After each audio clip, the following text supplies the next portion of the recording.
No, guys, please, I promise, she's more than just a sucrose side grade. Hello, and welcome to the Jahoda 101. Before I go any further, I just want to shout out, I do a lot of streaming over on Twitch, and if you come to those streams, you can kind of get sneak peeks for these videos. Not only did I talk about my plans to do a Jahoda 101 over there, but I actually got my idea to do one at all from doing a Viewer Abyss stream, because I feel that Jahoda is a wildly underrated character, especially in the year of Nod Cry and its shill, but even going forward. I think that Jahoda can still be a valuable unit to have, especially as a 4-star that you don't specifically have to pull for. And I've seen a lot of people who didn't build Jahoda and could have had a much better time throughout Nod Cry if they did. So here we go. Jahoda 101. I have already made a somewhat longer video about Jahoda previously, linked in the top right corner, but I missed a few key things and also some stuff about the overall game atmosphere has changed. So I think right here, right at the end of Nod Cry, is a perfect time to revisit her kit, talk about her strengths and weaknesses, and find some cool places to use her. She often gets swept under the rug as a sucrose side grade, and while that is technically true, she does perform very similar to sucrose at maximum levels of investment. I think that analysis is kind of dishonest. It approaches the game as if everything exists in a vacuum and you can always play all of your best in slot teams into any given piece of content. And at the end of the day, Jahoda has strengths that sucrose doesn't, and sucrose has strengths that Jahoda doesn't, and they can slot differently into different teams against different content. So let's just start this video like I did that last video. Instead of talking about any of her active talents, let's just talk about her basic attributes right now. The first one being her element, animo, and the second being her status as a moon sign unit. When it comes to her element, animo units can kind of only be so bad. At the very least, they all have access to VV, an incredibly powerful supportive set that maintains its relevance throughout 2026 and possibly even into 2027. Certain characters can do res shred easier and certain characters do res shred better for their certain archetypes, but VV remains a strong and flexible option that is still used in several best in slot teams to this day. And her status as a moon sign unit allows her to enable any sort of kit restrictions going on in Nod Cry 5-stars kits, or it can help to enable one of the 3 Nod Cry artifact sets. We'll go more into these two aspects of her character later, her ability to be an animo unit and hold VV, and her ability to be a Nod Cry unit and activate certain kits or gear, but I just needed to mention those both real quick at the beginning of the video, because they are very important contributors to her being as good of a unit as she is. But for now, let's get started on her actual talents. We can pretty safely ignore her normals. She's an off-fielder, their normal scalings are kind of terrible, and as a bow unit, there's really not much to do with them aside from doing charge shots. And yeah, her charge shot scaling is the same as every other bow unit's charge shot scaling, but she's working with a pretty low base attack and a healing bonus ascension passive, which neither of those treat her charge attack playstyle very kindly. And we're kind of gonna skip over her skill for now. It does have some nuance to it, but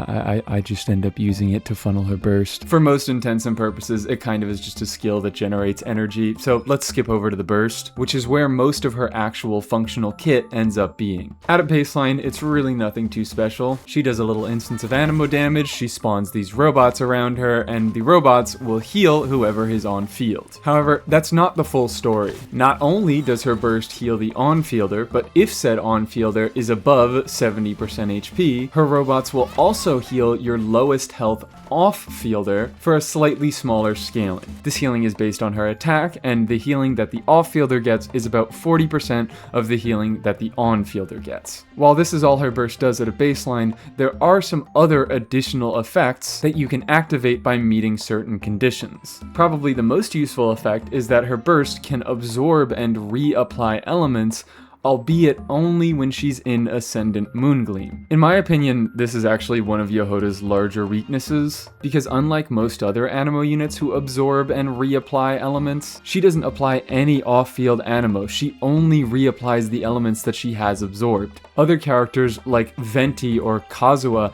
have instances of animo damage along with their absorb damage, and that makes it so that getting the exact aura that you want on an enemy can be kind of shaky, as the animo hits will reduce the strength of certain auras and potentially change the amount of reactions that you can get. Like Kazuha swirling pyro can potentially weaken that pyro aura and make it so that a character who is trying to get melts is able to melt less, and you might end up overtaking with a cryo aura. Jahoda doesn't have that. She simply reapplies whatever element she absorbs with no animo to mess everything up, but the fact that this application is locked to Ascendant Moongleam does restrict the amount of teams that this can actually be useful in. Anyways, let's take a look at this absorption. Okay, I basically had to re-record this entire section because upon doing further research, I realized that Jahoda's burst application is really weird. For most intents and purposes, it actually works completely fine. You shouldn't have to worry about it in most day-to-day gameplay. She simply absorbs elements and reapplies them. It's not really a big deal. It's not great application, it's not terrible application, it just works. It's only when going into the nitty-gritty that things get really messy,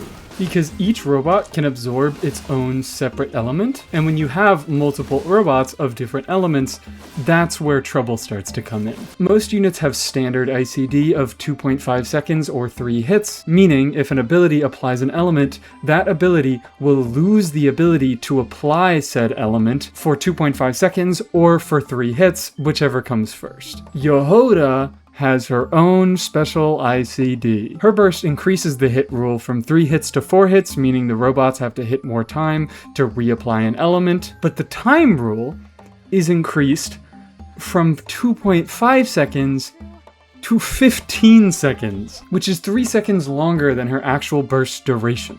Given that each bot hits around 4 times every rotation, that means you have to get multiple bots absorbed on the same element to get them to apply said element multiple times in a rotation. Because it is literally impossible for them to meet the 15-second condition, they have to meet the 4-hit condition, and you have to have multiple bots all on the same element to actually get more than 4 hits. But like I said, in practice, this generally isn't an issue. In most lunar teams, you want her to be absorbing Hydro, and Hydro is at the top of her priority list. Only second to Pyro, which most lunar teams don't run, and even the ones that do, you don't tend to get a Pyro aura. And let's talk about her A1, which affects her application even more. It gives her robots additional properties based on how many characters of swirlable elements she has in her team. If you have more Pyro units than anything else, her burst robots get a buff to their damage, although considering their scaling, that damage buff is pretty negligible. The Pyro effect is pretty safely the worst effect out of all of them. The Hydro effect increases the healing that her burst does, which isn't incredibly useful. Most often her healing is just defensive utility and she doesn't really need more. She tends to have enough in my experience, but she can be run with someone like Farina. And in that case, more healing means better fanfare generation, something that Jahoda is already pretty good at, but this Hydro buff just makes her a little bit better. Additionally, if you're not even using Farina, we have the 2 Radiant bosses of Radiant Moonfly and Radiant Moon Gecko, as well as the regular Radiant beasts that occasionally show up in Spiral Abyss, that debuff your entire party and require you to heal them to their max amount of HP to remove that debuff. Getting additional healing clears that buff that much faster. And the final 2 effects, which are probably the most impactful, Electro increases the number of robots that she has by 1, going from 2 to 3, and Cryo makes them attack 10% faster. Both of these effects can result in more application, which is what the burst is best at doing. Cryo, I would say, is generally less impactful. Getting 10% extra attack speed really only makes it so that you get 1 extra hit out of all of your robots, which might end up in just 1 extra application, whereas Electro, giving you an entire new robot, gives you much faster hits across the board, getting you faster application across the board, and it gives you the leeway to mess up and get the wrong absorption on one of the bots. Because, like I said, you basically need 2 of the bots to be of the same element if you want to get decent application of that element, and she only starts out with 2 bots. There is the chance that she might end up absorbing one of the wrong elements on her bots, And Electro granting a third bot makes your consistency at getting 2 bots absorbed on the same elements much higher regardless of your rotations. So Pyro does damage, not very useful because the burst doesn't deal very much damage in the first place. Hydro does extra healing, which generally not useful, but there are use cases for it, like specific bosses or specific team comps. Cryo gets you slightly faster application, whereas Electro gets you significantly faster application and grants you better consistency on your absorptions. And then, final effect of her burst, her A4 passive. If your on-fielder is above 70% of their HP and they get healed, they get 100 EM for 6 seconds. Not a massive buff, but certainly nice to have. It obviously helps with Nod Cry units, it helps with other units who are just triggering reactions on field. It can be a tiny bit finicky to get if you're getting hit or if you're using a unit that drains their own HP, but given that the buff lasts 6 seconds, you don't need to be proccing it every single time she heals, so you should have pretty good uptime on it regardless. Now, we're finally done with the burst.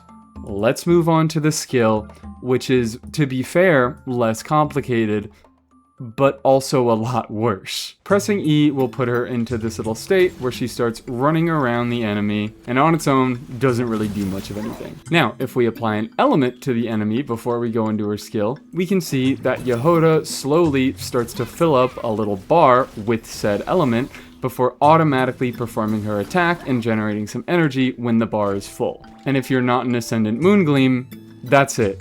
That's the whole skill. So if you're not an Ascendant Moongleam, it pretty much does nothing except make you very vulnerable for a decent amount of time while you wait for Jahoda to fill up her bar. Thankfully, if you're in Ascendant Moongleam, you do get an actual reward for filling up the bar. If you fulfill that condition, then Jahoda will start launching Meow Balls. Yes, they are Meow Balls. That is their official name. I'm not making a joke. They are Meow Balls. Yeah, she steals up whatever element she filled up the bar with and begins reapplying it, and unlike her burst, her skill actually kind of does have good application and damage. It launches a Meow Ball every 2 seconds and every single Meow Ball applies element. Very consistent application. And that scaling, 180 at level 6, is not crazy high, but she can be off-fielded, and because each Meow Ball applies element, that means each Meow Ball can be reacted. Granted, this doesn't make Jahoda a good DPS, it rather just makes her a functional one. And honestly, even calling her functional may be a push too far, because hoo boy, does she still have a lot of issues with this skill. Not only does this filling the bar take a long time,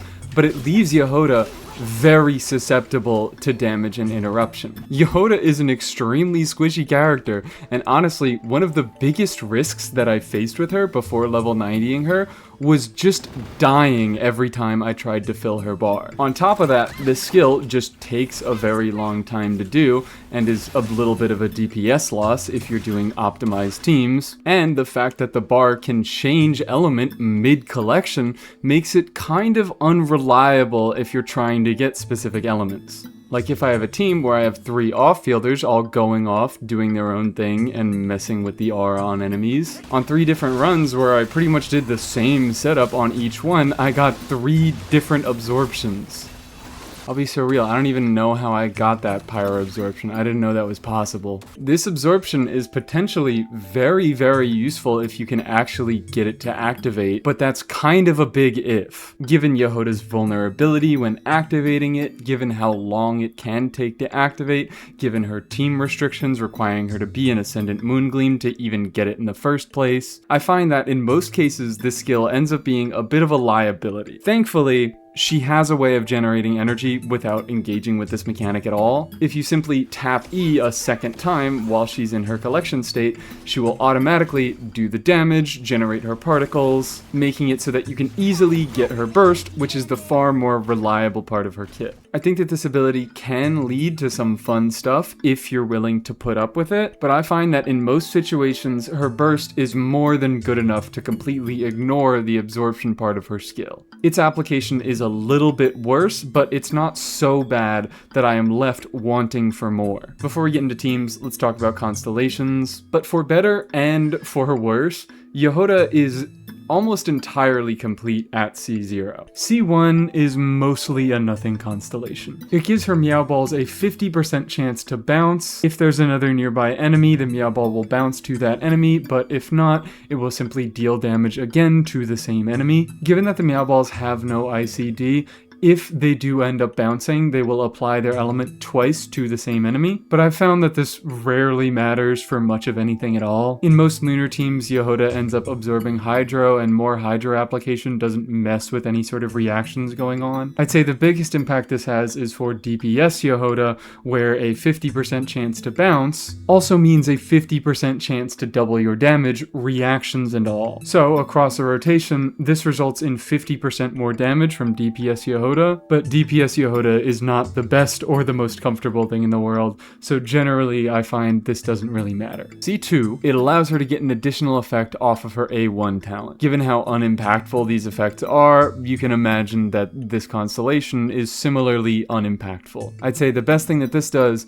is it makes it a little bit easier to get the electro effect. C3 is burst levels, pretty unimpactful, it mostly only affects her healing. C5 is skill levels, which is a tiny bit more impactful because of how the skill can be made to deal some damage, but both of these constellations are fairly unimpactful. C4 is a small energy refund. When her burst robots undergo an elemental conversion, she gets 4 energy. There are 2 small nuances to this, which is number 1, because it requires her burst robots to undergo conversions, that means she needs to be an Ascendant Moongleam, because without that, they can't convert. The second is that it's based on every time one of these robots undergo a conversion, and that makes it so that the electro effect from her A1 talent is even better, because not only does it confer an extra robot that can contribute extra application, it gives her 4 more flat energy from this constellation, boosting it from 8 to 12. Granted, neither of these is really a big deal. Jahoda doesn't have any sort of buffs that she needs to build for in her kit, and she doesn't do very much personal damage. So when comparing to a character like Prune or Iansan or even Auroron, these characters have significant energy needs, but they also have significant build needs. Iansan wants to build attack so she can convert her own attack into an attack buff for your on-fielder.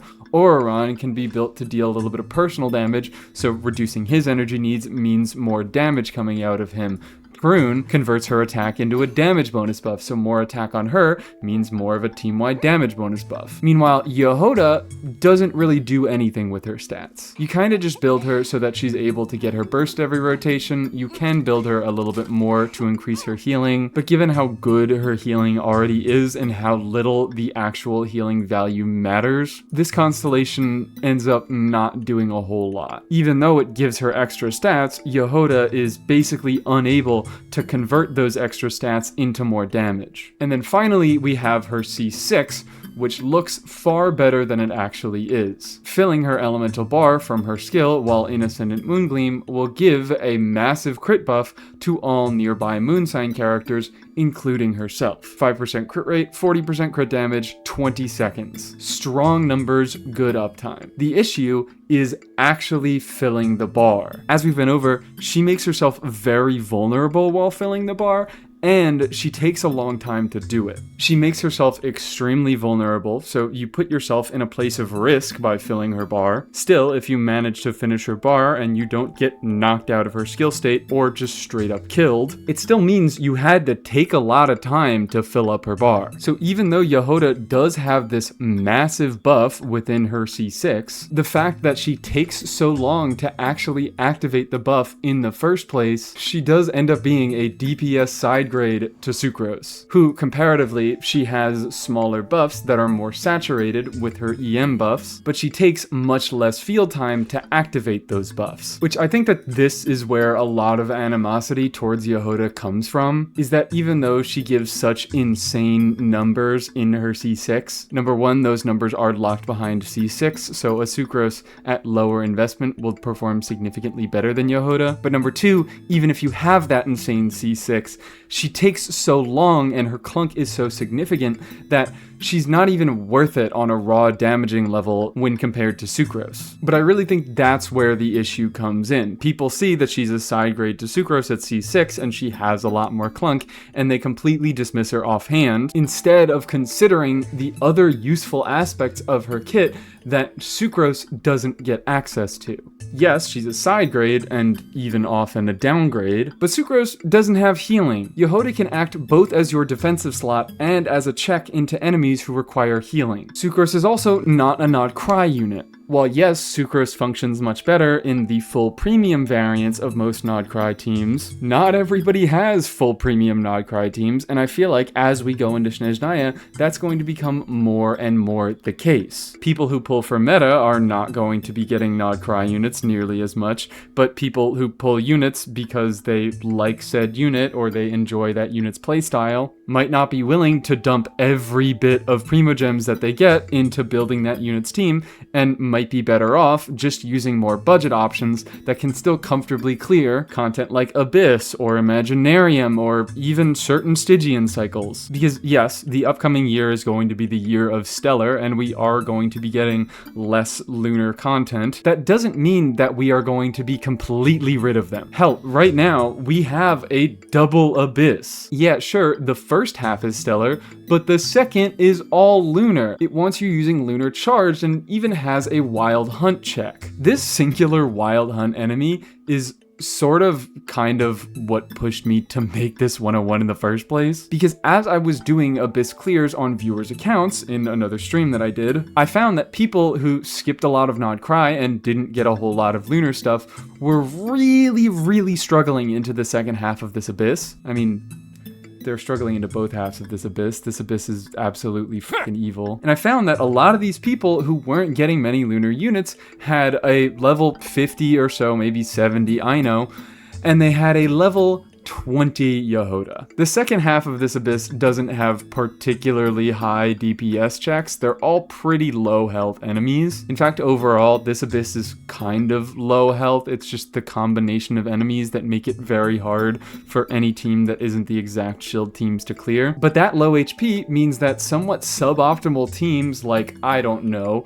Aino, Jahoda, Iansan, Varesa that are using Aino and Jahoda to meet this wild hunt check, those teams can still comfortably clear into the second half of this Abyss. Over the past 8 or so months, I have found that Jahoda is pretty rarely a direct best-in-slot option for a given team's DPS, especially as you get more Nod Cry units, Jahoda's relevance begins to fall off a little bit. But the strengths that she does have make her a particularly powerful flex option, especially for people who are lacking other Nod Cry units. For people who only have 1 or 2 Nod Cry 5 stars, Jahoda's role consolidation makes her an incredible enabler for those other units. For example, let's look at some Anephalus Flynn's options. Of course, you can go with a classic Aino Sucrose official comp. There's nothing wrong with it. It's easy to play, it does good damage, but you're also lacking a defensive slot, so if that's something that a given boss might want, or maybe just you as a player aren't confident with your dodging, you could technically do something like swapping a TTDS Sucrose into a Pamber Sucrose, but that's still kind of clunky. She doesn't get her burst every rotation, and the healing that you get from it for single target is somewhat low. Or, alternatively, you can swap to Jahoda to meet your Ascendant Moongleam check. She provides some decent buffs, not as good as Sucrose unless she's C6. But she also acts as an incredibly good defensive slot, and her ability to absorb and reapply other elements lets you get away with an option like Mona. Admittedly, this team does become a tiny bit harder to execute, relying on Jahoda absorbing Mona's application instead of just using Aino's application, which is just good, simple, easy. It's just circle impact, that's the only small issue. But it does bring a lot of extra defense, and into this second half of Abyss that has a lot of hard-hitting enemies that threaten to just straight up kill you, this additional defense can be very nice to have.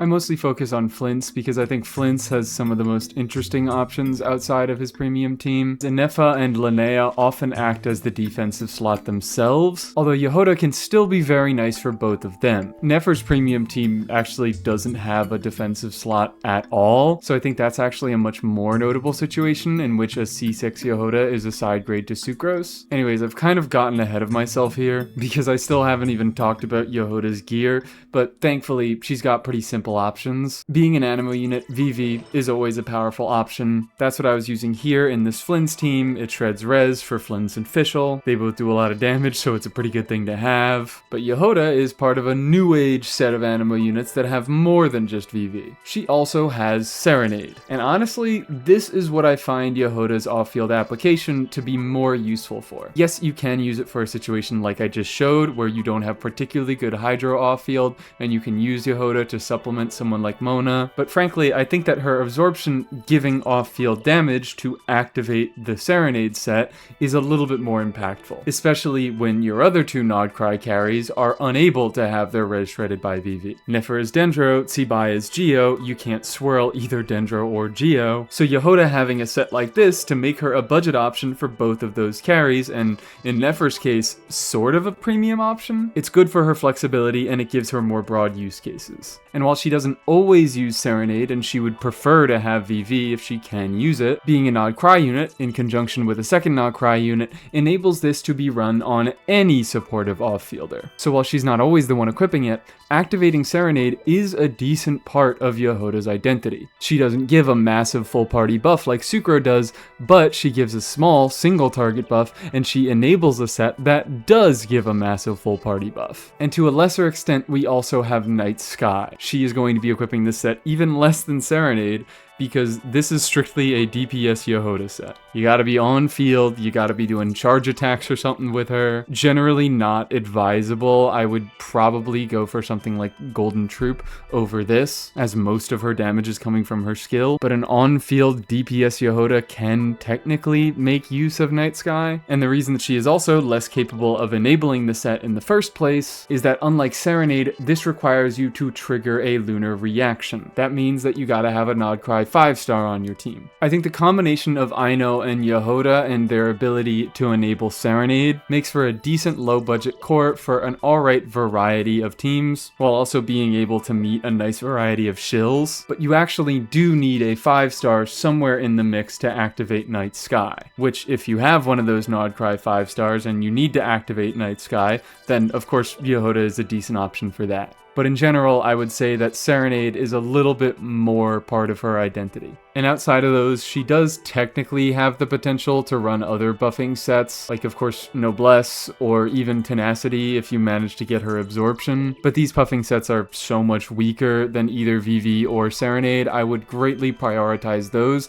unless you're using a unit that can't utilize either set, in which case I might suggest using someone other than Jahoda. But I don't know, if you are really desperately wanting to run Navia, Albedo, Nicole, Jahoda, I guess that's a team that you can use Noblesse in. In general, I would just say stick to her main two here. Jahoda has it a little bit rough when it comes to weapons. There really aren't a massive amount of supportive bows, and considering Jahoda doesn't really do much damage herself, Fav is generally the direction that you want to go in. Extra particles for herself, Fatty R substat, helps you meet her burst requirements. It's Fav.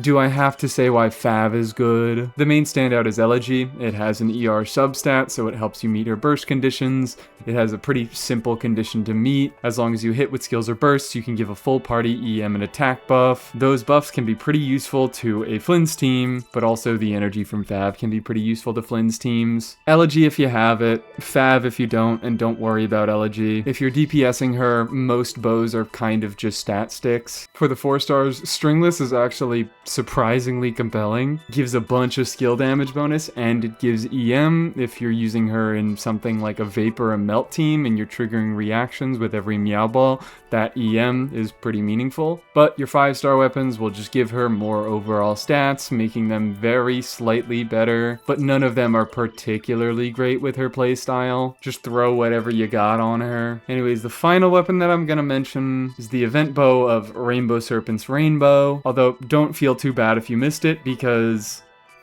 it's still really not that good. It does have an ER substat, so that's nice to help you meet your energy needs. And the passive does give a bunch of attack for the equipping character if they hit off field, which as long as she's in Ascendant Moongleam, that's pretty easy for Jahoda to do. But this 56% attack really only converts into extra healing. As we've talked about, her damage isn't great from her burst, her scalings are just pretty low, and it's hard to get significant damage out of her skill. Not impossible, just hard. So overall, I would still recommend Fav over Rainbow Serpent's Rainbow. It gives more supportive stuff to the entire party, but if you find yourself not really needing energy and you want a little bit more healing out of your Jahoda, you can swap to Rainbow Serpent's Rainbow. And it also can be a functional damaging stat stick on her. That's it for gear, but we're actually going to shake up the format of this video. Instead of talking about a bunch of different teams, I'm going to talk about how Jahoda interacts with each other Nod Cry unit, because most of her interesting stuff is how she activates Nod Cry kits and Nod Cry gear. Outside of Ascendant Gleam,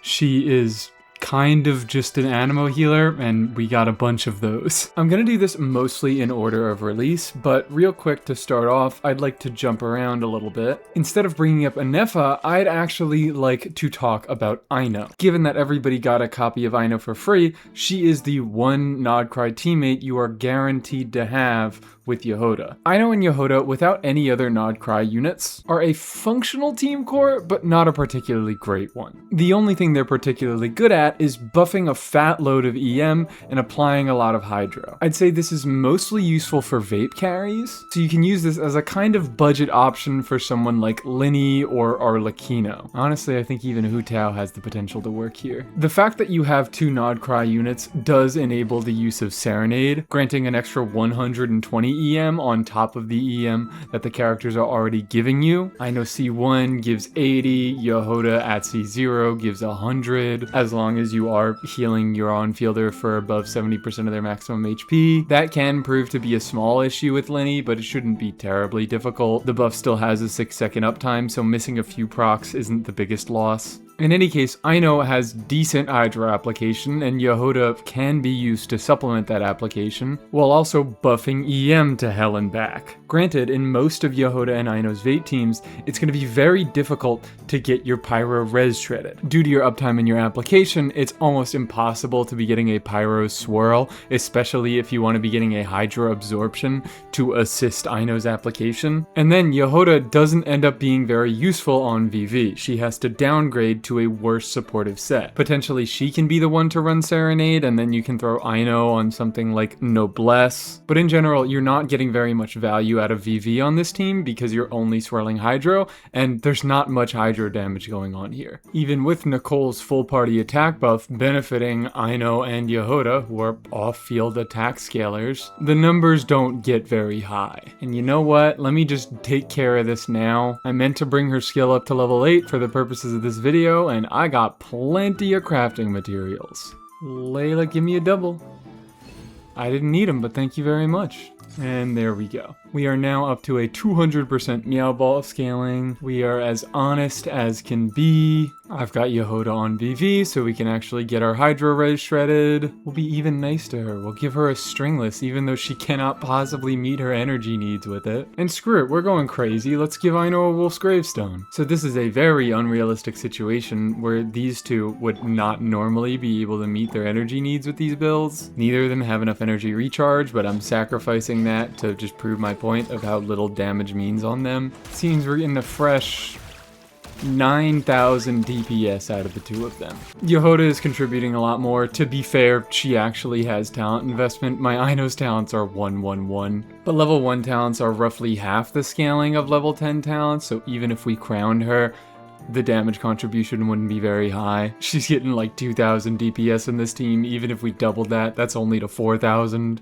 Jahoda's getting the other 6,000, and she actually does have the talent investment. This isn't to say Jahoda can't get any personal damage. She can be geared towards it, but she really does need to be geared for it. She's not just going to get that personal damage while on a supportive set in a team that doesn't do much for her. And I know just can't ever get that personal damage. Poor girl. In any case, these two make for a functional Vape team that does have its assynergies, having a difficult time getting Pyro Red Shred without other specific 5-stars like Durin or Shilonin, not activating the Nodcry set and not giving a better option to certain units who might want it, but it does make for a perfectly functional team that can run into abysses that could be well suited for it. Like we do have an upcoming abyss that gives buffs to Pyro normal attacks, and it has all sorts of Pyro checks, and this team is going to be functional into that upcoming abyss. It will struggle into higher difficulty content, but it is a low investment and flexible team that uses units that people can get for free from various sources. And of course you don't have to have Nicole, I just have Nicole here. Bennett works perfectly well in the slot. Bennett is probably actually better given how little damage Aino and Jahoda are doing, but since I already have Jahoda's healing, with someone like Linny, I would rather have a shield. As for other stuff to do with Aino and Jahoda and no other Nodcry units, there's really not a lot. You can technically run them with EM scaling on-fielders, but those EM scaling on-fielders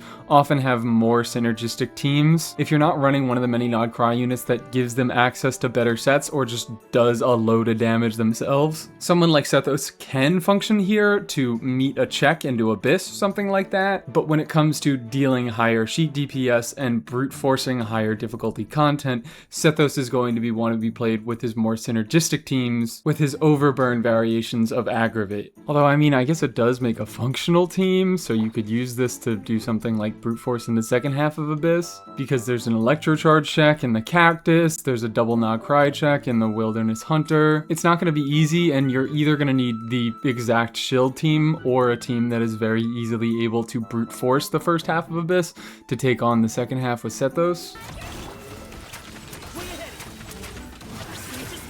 Alright, yeah, I've played this Abyss far too much. I am not going to reset for a better time, but with kind of bad play, I got interrupted a lot. I got a little over a 2-minute clear, so if you bring a better team to side 1 and you clean up your play on second side, I think it's possible, but that is also the hardest chamber. Future chambers are likely going to have an easier time. The team was alright in the second half of Abyss. It was very difficult to play because it seems that Hoyo has forgotten once again that they're supposed to be making Columbina shill and not Inefa shill. Inefa is not currently on banner, there's no way to get her, but it seems every time that either Flynn's or Columbina reruns, Hoyo just forgets what they're doing and makes Inefa shill instead of shill for either of them. Because my main issue was not DPS, it was in fact getting interrupted by the enemies. The second half of Abyss is all extremely aggressive enemies that do really like you to have a shielder, but if you play well enough, although that kind of is a big if, you are able to get through on DPS alone. I was just struggling due to not having any decent teams into first half, and I've already played this Abyss so much, I'm so sorry. I don't want to keep optimizing second half clears. It's so miserable. This is maybe one of the worst Abysses we ever had. Please don't make me play it more. But yeah, the team functions. If you don't have any other options, you can at least get your 2 stars against these Abyss. Maybe 3 if you have Sandrone for first half and some cracked out Sethos gameplay. Anyways, I've spent long enough talking about Jahoda and Aino. I did talk about them the most because they bring the most generic things to the table. Hydro application, res shred, EM buffs. These can be suited to a wider variety of teams than I even went into, but given that Aino and Jahoda neither are crazy good units, neither of them deal damage, and their buffing really doesn't get significant until C6 for either of them, and even then it's still Nodcry specific buffing, they can be made to work outside of Nodcry carries if the content is right and if you play well enough. It's not completely over for you. You can make a functional team core with these 2 units. But let's move into the 5 stars. If we're going by order of release, we have Inefa, and screw it, let's just bring in Flynn's too. I've already talked about Flynn's a little bit, but Jahoda is one of my favorite options for enabling his kit because he does rely on having double moon sign. Inefa is less reliant. There's nothing in her kit that relies on having Ascendant Moon Gleam. For her, it's her artifact set. She doesn't have particularly good damaging options outside of Albeid, and also because Inefa is the first 5-star we're talking about, she actually does enable Night Sky on any on-fielder you may want to use. Unlike Flynn's, Inefa is an off-fielder, allowing you to on-field whoever you want, and just like Aino, Inefa buffs EM, allowing you to go into a vape direction. You have the same problems of it being hard to get Pyro Red Shred in this team, but it matters a little bit less given how much damage Inefa can end up doing. Jahoda will very easily be able to get Red Shred for Inefa. Inefa's Nepha's own personal damage can more than make up for a lack of perfect synergy for your on-fielder. And also, we're gonna come back into something that I mentioned before. Jahoda being a healer allows for Farina to be run, which while Columbina is going to be the better option for your overall team's DPS, Farina as an option that buffs damage bonus allows more power to be funneled into your on-fielder if they aren't a lunar unit. I think this is actually an exact team that I've gone over in my original video about Jahoda, and while it isn't absolutely crazy, this sort of combination lunar, non-lunar overvape teams, they are more than competent and comfortable enough to be clearing abyss level content and certain Stygian cycles. Although that's everything. I could just say that about everything. Everything is only comfortable into certain Stygian cycles. That's how Stygian works. I think previously I was running something like Tenacity Anefa, and maybe I put Farina on her damaging set just because Anefa didn't have great damaging options. But now that she does, it can be configured in a much more favorable way where Farina is the one on Tenacity. Another thing that I've neglected to mention thus far, but you're gonna see in this clear right here, Anefa having a fat shield makes it much easier for Jahoda to be able to fill her bar and get an absorption on her skill, whether that be for extra application, whether that be to fulfill her C6 buffs, or to deal damage herself. Anefa being a lunar unit with a shield just makes it 10 times easier for Jahoda to actually make anything happen. Even if you aren't fully filling Jahoda's bar, Jahoda can have some stagger weaknesses and get knocked out of her skill and it being put on cooldown without any particles or any animo application. So even if you aren't filling her bar, Anefa's interruption resistance really just helps Jahoda function a little bit better as a unit. I mean, in general, Anefa is an incredibly powerful and flexible unit. I've been over this. I've made like 10 videos about her. And Jahoda is a really nice enabler that also gives her some buffs and allows her to tie some disparate archetypes together. They work well together. I'm a big fan.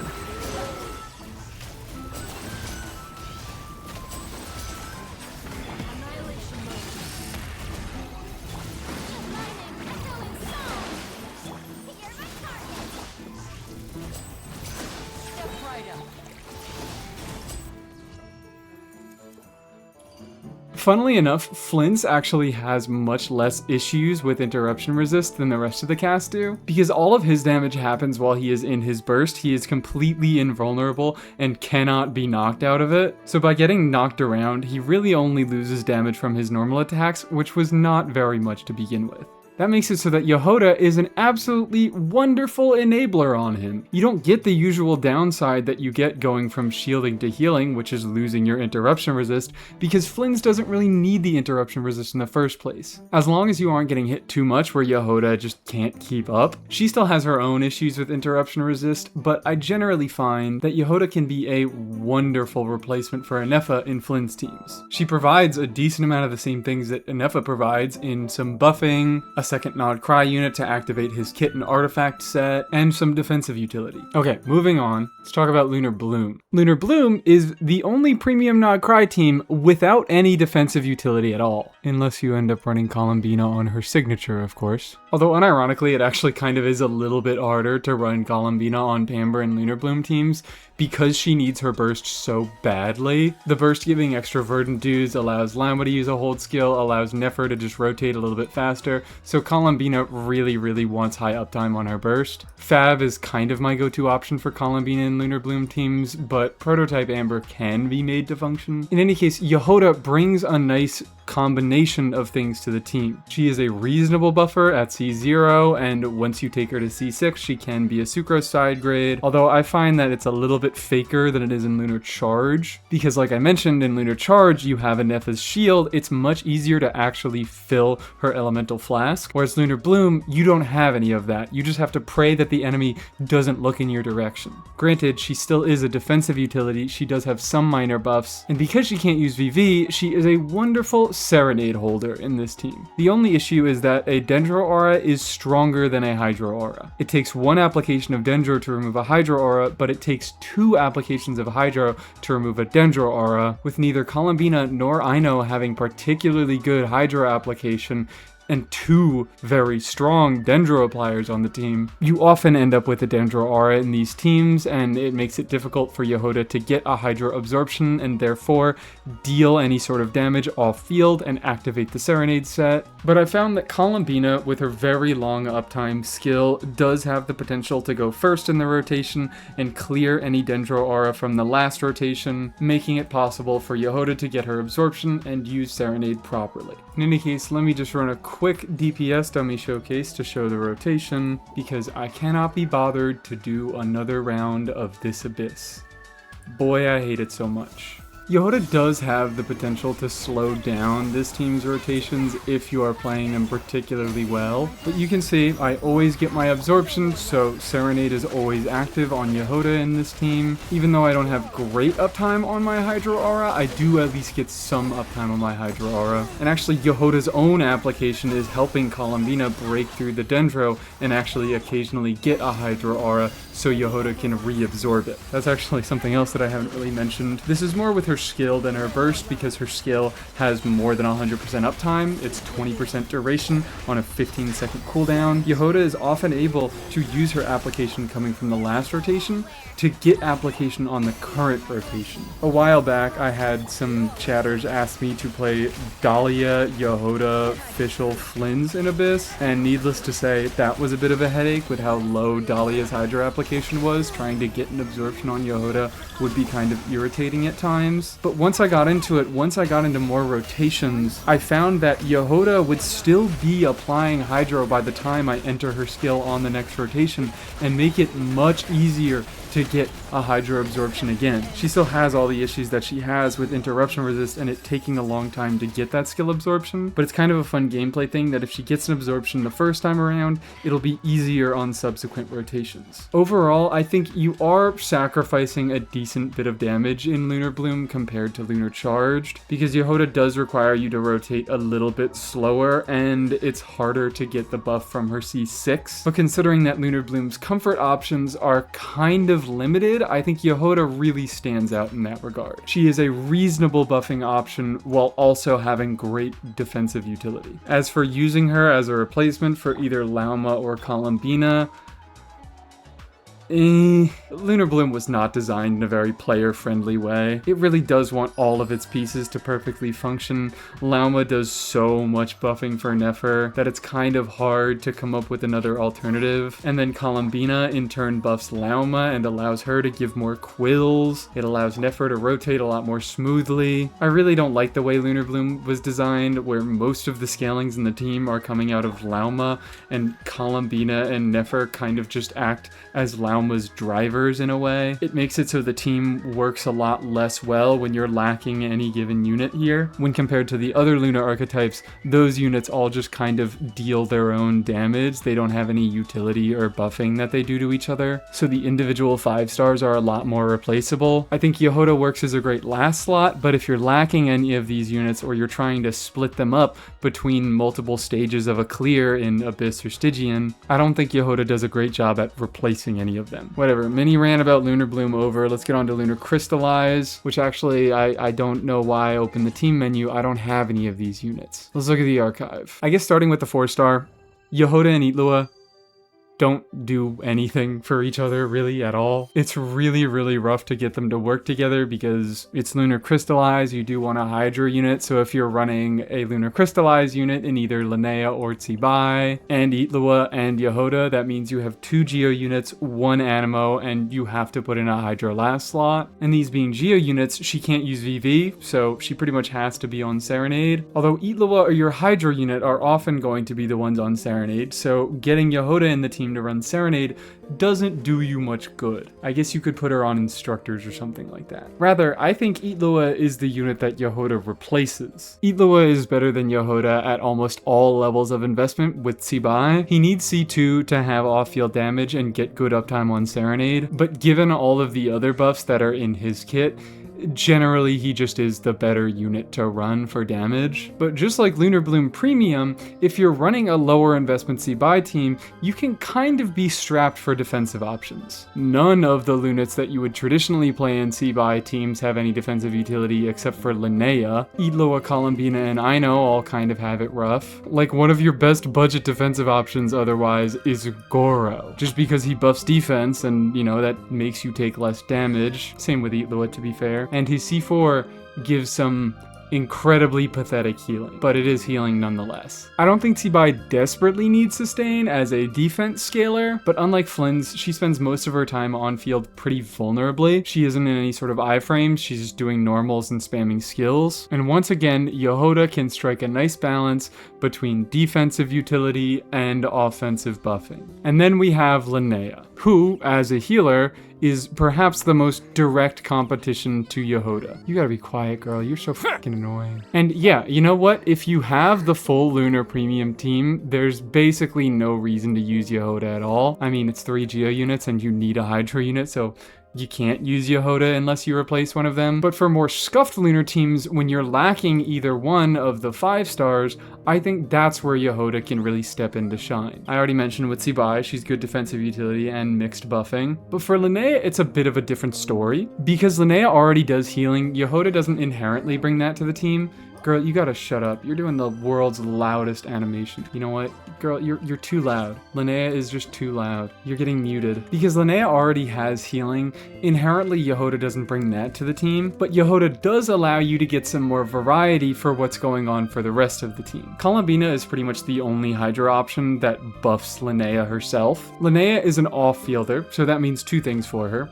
Number 1, she has greater flexibility than Tsibai, and number 2, she doesn't catch a lot of the buffs that Idloa and Aino can give. These 2 do a lot less for her, and comparatively, swapping over to Jahoda is less of a loss for her. So if you're not running Columbina, it may be helpful to run another Hydra option that helps with overall team DPS a little bit more, like Farina or Yelan. And if you're using Linnea to support a non-lunar on-fielder, like for example Navia may appreciate a Hydra option like Farina, just like for the reasons we mentioned with Overvape. And in that case, yes, it's true that we already have healing on the team and we don't need Jahoda, but it still can be pretty beneficial to include Jahoda for a variety of reasons. Number 1, Linnea doesn't get her burst for free. She has to build energy recharge for it, and that means sacrificing other damaging stats. And number 2, by including Jahoda, we get Ascendant Moongleam and all the things that entails. Higher res shred from Linnea herself, it allows her to go on a better artifact set in Albeid, it allows Navia to potentially go on a better artifact set. If you don't have her own signature set, Marushosei can be a little bit of a headache to work with. I just find that Night Sky can be a very comfortable option to have on her. So even though Jahoda doesn't provide much directly that wasn't already there in the team, she has decent synergy and allows you to squeeze more damage out of your other units. And now we've gone through most of the Nodcry units, but the last unit that I want to touch on before I close out this video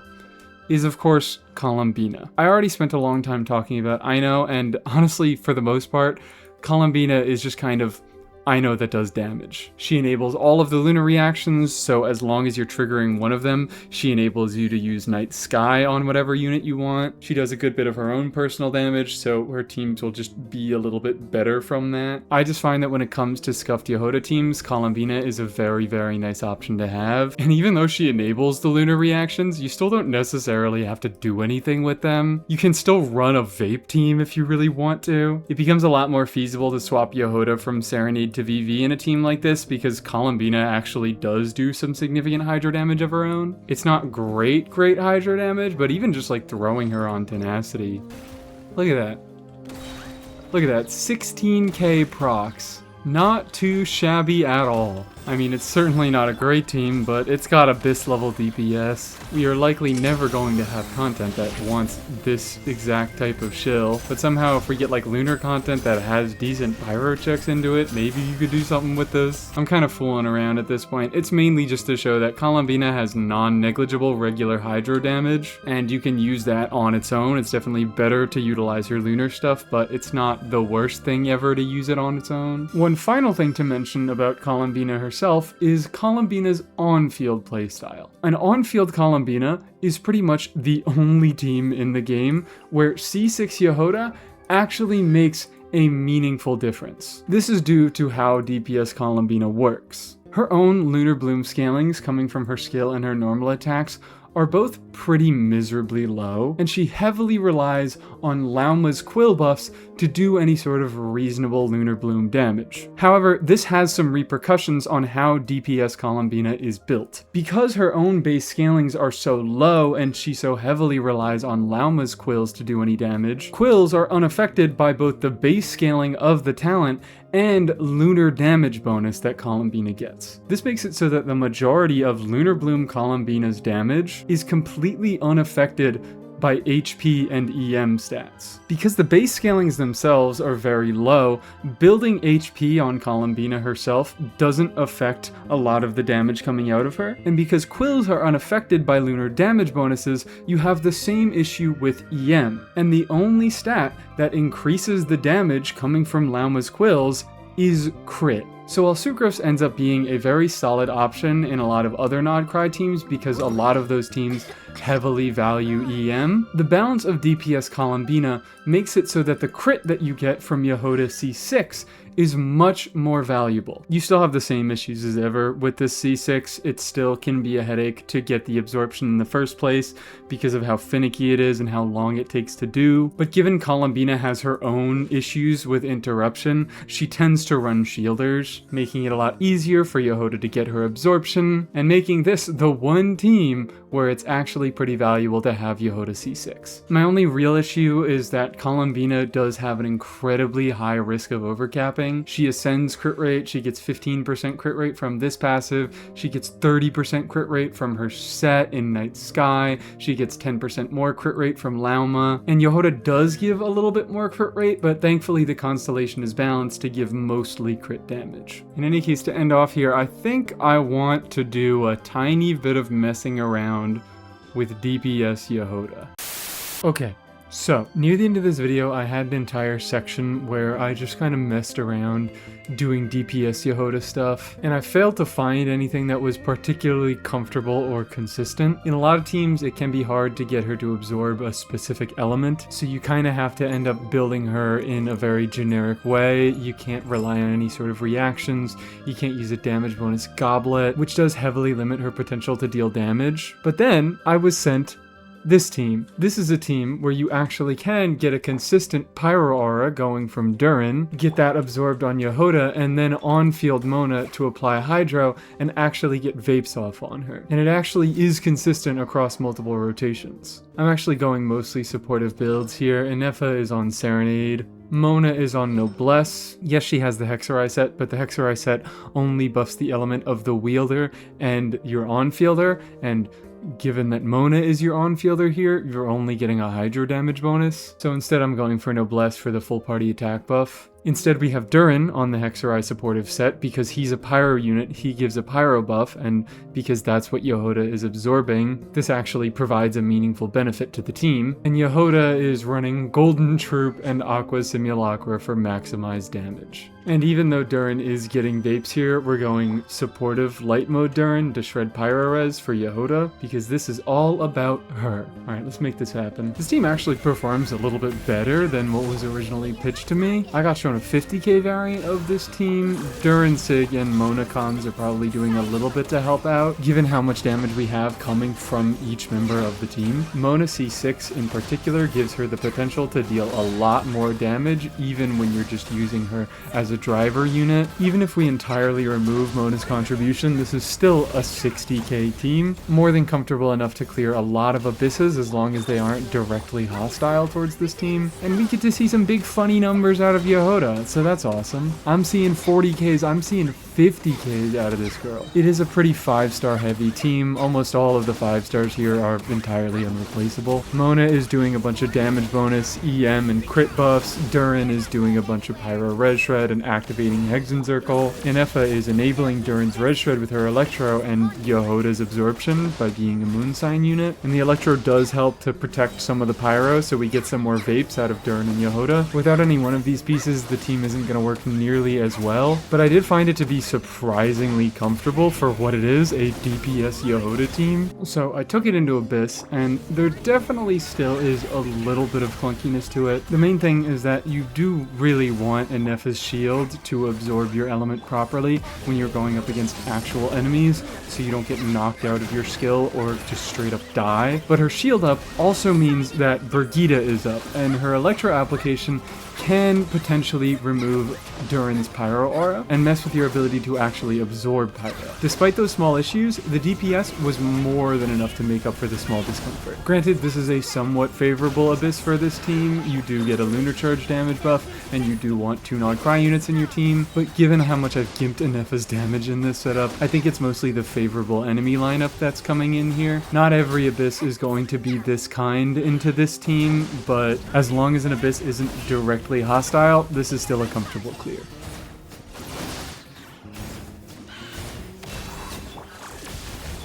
Shadows of fate. Fate is upon you.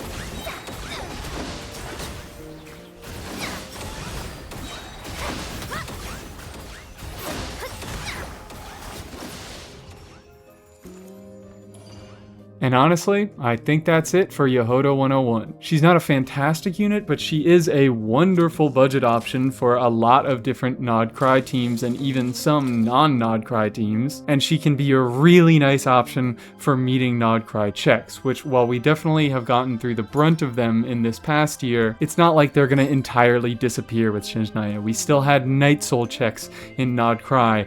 Hell, we even had Nuvolette and Arlecchino bosses. Just because the year of Lunar is over doesn't mean that Lunar is going away forever. Once the Lunar units rerun, the shill will be back, and Jahoda will be a decent option into it. I would like to thank my channel members: Najado, Rampaltas, Mudkip, Beef Potato, Roberto, Big Soup, Buffalo Milk, DB, Bab, TSI, Smoothie, Tylee, Juicy Jeepers, Nichita, Jordan Draws, Starnova, Padevon, Mr. The Teams, Aqua, Anime King, Tayday, and I think we have some new people here. Just Kiana and Crystal. Welcome into the channel, members. Thank you so much for enabling me. I really appreciate your guys' support across all of the months. Puts a little bit less strain on me to put out videos all of the time. Thank you all for your support. Thank you for watching. I hope you learned something. Have a lovely day.